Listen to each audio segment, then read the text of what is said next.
Welcome to the Invite Health podcast, where our degreed healthcare professionals are excited to offer you the most important health and wellness information you need to make informed choices about your health. You can learn more about the products discussed in each of these episodes and all that Invite Health has to offer at www.invitehealth.com/podcast. First-time customers can use promo code podcast at checkout for an additional 15% off your first purchase. Let's get started. Doctors are finding that there's a bunch of brain diseases that are related that seem to be really curable.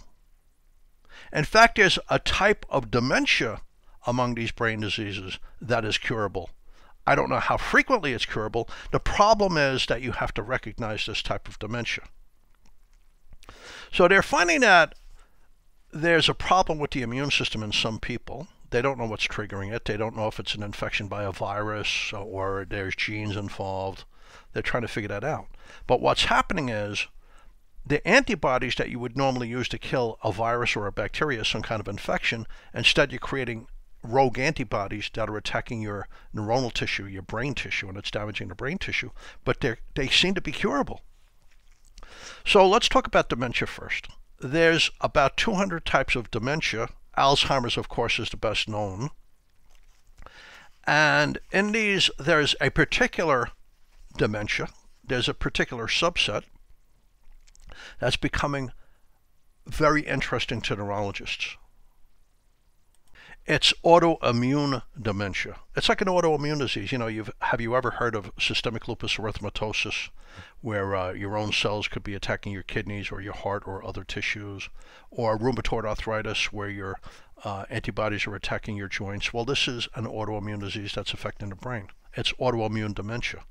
Now, in this condition, the symptoms of memory loss and confusion are a result of severe brain inflammation caused by these antibodies, these rogue antibodies. They're known as autoantibodies.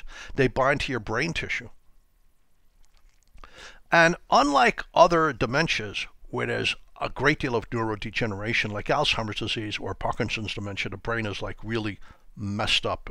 There's a lot of damage in the brain. The brain has not been damaged yet. So in some cases, this dementia can actually be cured. And there are specialist neurologists that are becoming adept at both spotting and treating it, because that's the trick. Spotting it early enough to be able to do something. So let's tell you a story. This report appeared in The Guardian, which is a British newspaper, and it's about a guy named John Abraham. He's an older guy, and he started to really lose his mind in late 2019. Now, this guy, John Abraham, he'd been very robustly healthy throughout his retirement, but at 80, he suddenly, see, that's the trick, suddenly found himself struggling to finish sentences. So here's what he said. I'm going to quote him. "I would be talking to people, and all of a sudden the final word wouldn't come to mind. I assumed that this was simply a feature of aging, and I was finding ways of getting around it. But within weeks now, further erratic behavior started to develop. Abraham's family recall him often falling asleep mid-conversation. He would sometimes shout out bizarre comments in public, and during the night he would wake up every 15 minutes, sometimes hallucinating. To his son Steve, the diagnosis seemed inevitable, one which, everybody dreads. I was convinced my dad had dementia. What I couldn't believe was the speed at which it was all happening. It was like dementia on steroids." So that's the trick. It came on quickly. At the John Radcliffe Hospital, it's the University of Oxford, there's a neurologist named Sarosh Irani. He's one of the world's leading experts in treating neurological conditions caused by, a rogue immune system, malfunctioning of the immune system. So when Abraham was admitted under his care, this was in early January 2020, he had a seizure, so he was admitted to the hospital. Dr. Irani took over. He realized that the source of his problem was an autoantibody, an antibody from his immune system that was getting into his brain and inflaming his brain. It's called LGI1, just to give you the name. Now, according to the doctor, the main telltale clue was the speed of onset one of the key distinguishing features of autoimmune dementia. So here's what the doctor said. The symptoms usually come on very quickly, only a few weeks or months. Patients develop memory problems and change their behavior and personality. So that's the thing. So if somebody in your family all of a sudden, very quickly, drifted into dementia, you really should get them checked for this, because this can be curable. So here's what they said. Dr. Irani put John Abraham on a treatment called plasma exchange. Now, plasma exchange means they wash the blood to get the disease-causing antibodies out there, literally rinsing the antibodies out of the blood. So according to the doctor, the impact was almost instant. For me, and here's what John Abraham said, for me it caused a complete transformation in 1 or 2 days. My family came in to see me in the hospital, and they just looked at each other in amazement. Such dramatic improvements are often reported as soon as treatment is started. Now, it can also include, steroids and other immunotherapies, like NSAIDs, etc. So patients can go from being in a nursing home, unable to communicate, unable to talk, unable to carry on a conversation at all, to returning to work and being able to drive again. Now, this is according to Ian Flanagan. He's a neurologist at the Mayo Clinic in Rochester, Minnesota. That's one of the handful of centers in the world, along with that treatment group in England, that is actively studying autoimmune dementia. So this is a reason why the condition, though rare, now the Mayo Clinic neurologist Sean Piddock estimates that it makes up less than 5% of all dementia cases. But think about that. It's so important to identify it. According to Ian Flanagan, at the Mayo Clinic, a lot of patients over 60 are misdiagnosed. That's a concern, because if you miss these cases, you're committing them to a presumed neurodegenerative course when they could respond to immunotherapy and their symptoms resolve. Now, that's amazing. They're sent to a home for dementia. They're getting treated for Alzheimer's or whatever. And the truth of the matter is they might have autoimmune dementia, where you treat them and you could get them out of the center perhaps a couple of weeks later. And they're back to driving and living and cooking and having a good time again with their family. I mean, that's rather amazing. So this is a broader trend, though, and this is what I'm getting at. Autoimmune dementia is part of a whole group of diseases that they've identified over the past 15 years. They're treatable diseases across an entire spectrum of neurological illnesses, from epilepsy to multiple sclerosis and psychiatry. They fall into those. So types of autoimmune brain diseases, where the immune system is attacking the brain, might be identified as epilepsy or multiple sclerosis, and it may not be. All caused by autoantibodies binding to different parts of the brain or the central nervous system and causing the symptoms seen in that condition. Since 2004, scientists have been steadily discovering autoantibodies behind various brain diseases and neurological conditions, making it possible for clinics to test for them. If they find the antibody, then you just test the blood and see if the autoantibody's in the blood. So far, they've discovered about 25 autoantibodies for the brain, with 1 or 2 antibodies being detected every year. So here's what they said. There are probably many more out there still. We're not at the tip of the iceberg, but I think we're probably nowhere near the base either. So this is Dr. Irani. So there's a lot of hope for treating these diseases. Now, brain inflammation is part and parcel of all of the dementias that I've ever read about. I haven't read about 200 different dementias, but I've read about many dementias like late dementia and Parkinson's dementia, and of course Alzheimer's dementia and vascular dementia. And there's always a big element of inflammation. You never want inflammation in the brain. And it's interesting, because weirdly and sadly, during this time of the coronavirus pandemic, COVID-19, one of the problems it causes is, in some people, it seems to be fairly persistent inflammation in the brain. You never want inflammation in your brain. Every day I take supplements to reduce inflammation in my brain. The reason for that, I'm 66, I'm going to be 67 this February. And by the time you're 65, your protective network of antioxidants in the brain has greatly declined, and that's a problem. Your brain is a super high energy organ. There's billions of little energy producing parts of the cells in your brain called mitochondria. And when the mitochondria uses oxygen and calories, and the brain it's sugar, for energy, it always releases a byproduct called hydrogen peroxide, which is highly toxic. It's a solvent. And the mitochondria are pretty well sealed, but they're not perfect. So there's always a little leakage, and that hydrogen peroxide leakage can kill other cells. So your brain has defenders against issues like this: superoxide dismutase type 1 and 3, glutathione peroxidase, catalase. The problem is levels drop with age, especially superoxide dismutase type 1 and 3, where superoxide dismutase is attached to zinc. And as that declines, these free radicals are not getting their antidote. They're not getting broken down, and they're not getting reduced, we would say in chemistry. And they have the ability now to kill brain cells. They have an unchecked ability to kill brain cells. So when you're over about 55, you really have to start fishing for ways to protect your brain, because your inherent available pool of antioxidants has declined. One way to do it is a very well absorbed turmeric product. Now, a lot of people call turmeric curcumin, but that's a mistake. Curcumin is only one of a couple of hundred ingredients in the turmeric plant. The turmeric plant is the curry plant. It gives curry its characteristic odor and color and flavor. I love curry. I put curry in my coffee if my wife wouldn't retch. But in any event, turmeric, the curcumin is only about 3 to 5% of the plant. There's a lot of other constituents in there. So if you get an entire turmeric that's really well absorbed, and there's 3 or 4 of them on the market, I keep 2 of them myself in my company. We have something called biocurcumin, and we have the curcumin C3.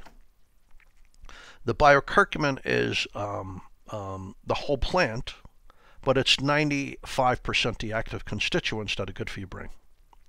Whereas the curcumin C3 complex, that's the one that's attached to the pepper to improve its absorption. Both of those forms of turmeric are extremely well absorbed. Turmeric itself, like the turmeric in curry or turmeric without being doctored, is very poorly absorbed by humans. So if you could get all of these ingredients and they're well absorbed, they can actually get into the brain, and they're anti-inflammatory. They're really strong antioxidants that are anti-inflammatory. So I generally tell people who come in here for recommendations over the age of 55 here at Invite Health. I see people all the time, or they send me emails. Let me give you my email address in case you have a question. jhickey@invitehealth.com. jhickey@invitehealth.com.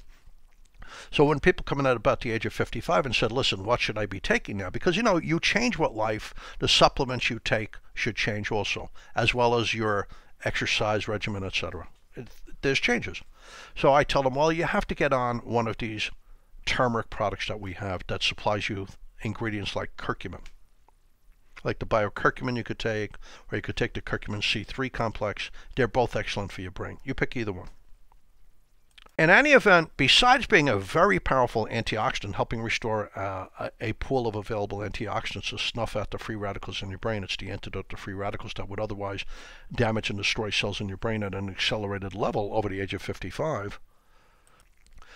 The turmeric, aka curcumin, it's actually called curcuma longa, by the way. That's a Latin binomial name. That's the name you'd see in a botany textbook, curcuma longa, or an herbal book.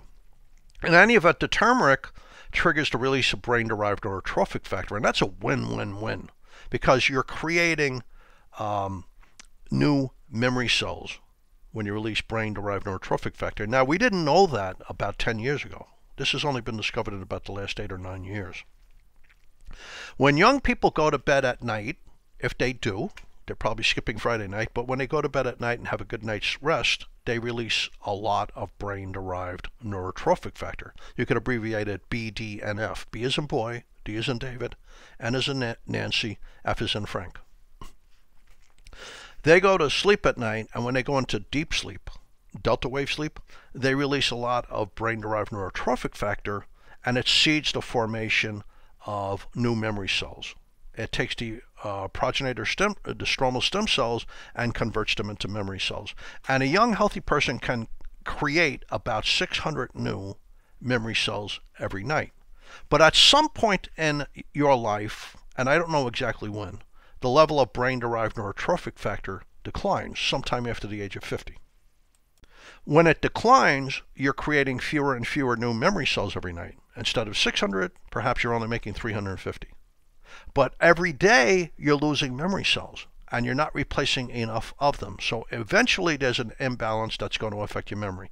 You're losing more memory cells than you're replacing, and that adds up over time. And now you've lost enough memory cells to make a difference for your memory. And you have like subjective memory problems, or maybe you have mild cognitive impairment. With mild cognitive impairment, you're having trouble understanding complex instructions, like how to use your new GPS in your new car, or how to use your new cell phone, or how to download apps, etc. The problem, so you can still function in society, you're just not doing well. The problem is most of the people with mild cognitive impairment will eventually drift into Alzheimer's disease. So if you used a good well-absorbed turmeric, like the biocurcumin or the C3 curcumin complex, and it gets into the blood at night, it helps the brain release brain-derived neurotrophic factor, and you're creating more memory cells than you normally would at the age of 55 or 60 or 65 or further down the line, further down the road. And that's beautiful because that's called cognitive reserve. There was a nuns study in the 1990s down in the Southwest somewhere. A bunch of nuns donated their brain to science. And a post-mortem inspection of their brain found that some of the nuns should have had Alzheimer's, but they didn't, because they had developed cognitive reserve. What they were eating, the way they were living, that they were doing physical work, that they were still part of the structure of society, that they were needed, that they felt value, that they were intermingling with other people, that they were conversing with other people. They had created memory cells that were fresh and young and not tainted by things like depression or the damage you'd see in an Alzheimer's brain. These were young, healthy cells, so they were relying on these young, healthy cells to go on functioning. So even though they had a lot of destruction in their brain that you would have suspected to see the Alzheimer's symptoms, they were able to carry on. So when you do a good, well-absorbed turmeric and you're releasing more brain-derived neurotrophic factor, that helps set you up for developing cognitive reserve. Now, other nutrients that are important for your brain to help lower your risk of dementia, I would say alcohol with ALA. There's great research on that. There's a whole bunch of studies with alcohol, which stands for acetyl L-carnitine. You take that away from food, it gets into the brain better. A whole bunch of studies in people with early stage Alzheimer's where they functioned better, and it really slowed down deterioration of their brain from a bunch of different academic research institutions, like the University of Pittsburgh Medical School. And ALA has been studied. It's also slowed down the damage that leads to loss of independence and brain function in Alzheimer's. So when you use alcohol with ALA together, because they work in the same pathway in the brain, you get an even better response. I've actually done episodes of these podcasts specifically talking about alcohol with ALA. It's great for the brain. It's great for nerve pain. It may be helpful with tinnitus, ringing in the ears. You need vitamin C and E to protect your brain. Vitamin C and E, your brain is 60% fat. Vitamin C and E help protect the gray matter, where your memory takes place, and the white matter. That's really important. White matter is about 50% of your brain. It's insulation for the gray matter.